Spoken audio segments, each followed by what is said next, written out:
Crysta रॉड्रिगज़ ने cancer के मर्ज में मुब्तला होने के बाद एक तहरीर लिखी। ये तहरीर आपको सोचने पर मजबूर और हैरान कर देगी और बहुत सारे राज खोल देगी आपके सामने। मैंने भी जब इस तहरीर को पढ़ा तो मैं भी हैरान रह गया। क्रिस्टा रॉड्रिगज़ ने लिखा कि मेरे गैराज के अंदर दुनिया की सबसे महंगी तरीन और ब्रांडेड कार मौजूद है, लेकिन मैं उस पर सफ़र नहीं कर सकती क्योंकि अब मैं व्हील चेयर के ऊपर हूँ। फिर वो आगे कहती हैं कि मेरा घर शायद दुनिया के कीमती तरीन घरों में आता है, जिसके अंदर डिज़ाइन, कपड़े, जूते, हर तरह की फैसिलिटी मौजूद है, लेकिन अब मैं हॉस्पिटल के फराहम करदा सूट के अंदर हूँ। फिर वो कहती हैं कि मेरे बैंक के अंदर अच्छी खासी रकम भी मौजूद है, लेकिन अब उस रकम से मुझे कोई ख़ास फ़ायदा नहीं हो रहा। फिर वो कहती हैं कि मेरा घर एक महल की तरह है, लेकिन मैं हॉस्पिटल के अंदर डबल साइज़ के बेड के ऊपर पड़ी रहती हूँ।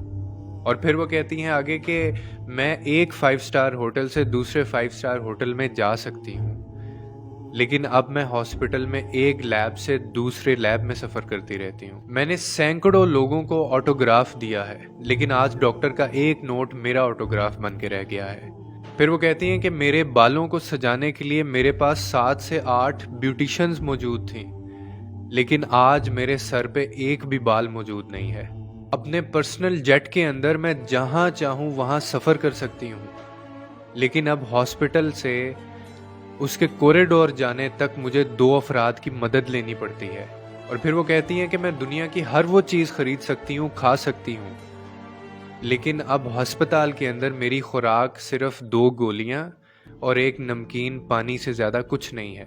ये घर, ये फर्नीचर, ये पैसा, ये दौलत, ये गाड़ियाँ, ये ब्रांड्स, ये सूट, ये डिज़ाइन और शोहरत, इनमें से कोई भी मेरे काम ना आ सका। इसीलिए बहुत सारे लोगों की ज़िंदगी में राहत और उनके चेहरों पर मुस्कुराहट बखेरना ही असल ज़िंदगी है। और बेशक आपकी ज़िंदगी में जितनी मर्जी आसाइशें और जितना मर्जी कुछ आ जाए, लेकिन अगर वो आपके नसीब में नहीं है, अल्लाह ने आपके नसीब में नहीं लिखा, वो आपको नहीं मिल सकता। आपका होकर भी आपको नहीं मिलेगा।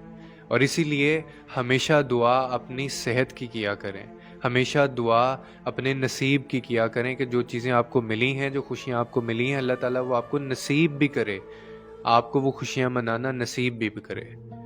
आपको याद होगा कि पुराने ज़माने में सबसे बड़ी दुआ यही दी जाती थी कि अगर हमें खुशी कोई भी मिलती थी तो हमें कहा जाता था कि अल्लाह ताला ये खुशी तुम्हारे नसीब में करे।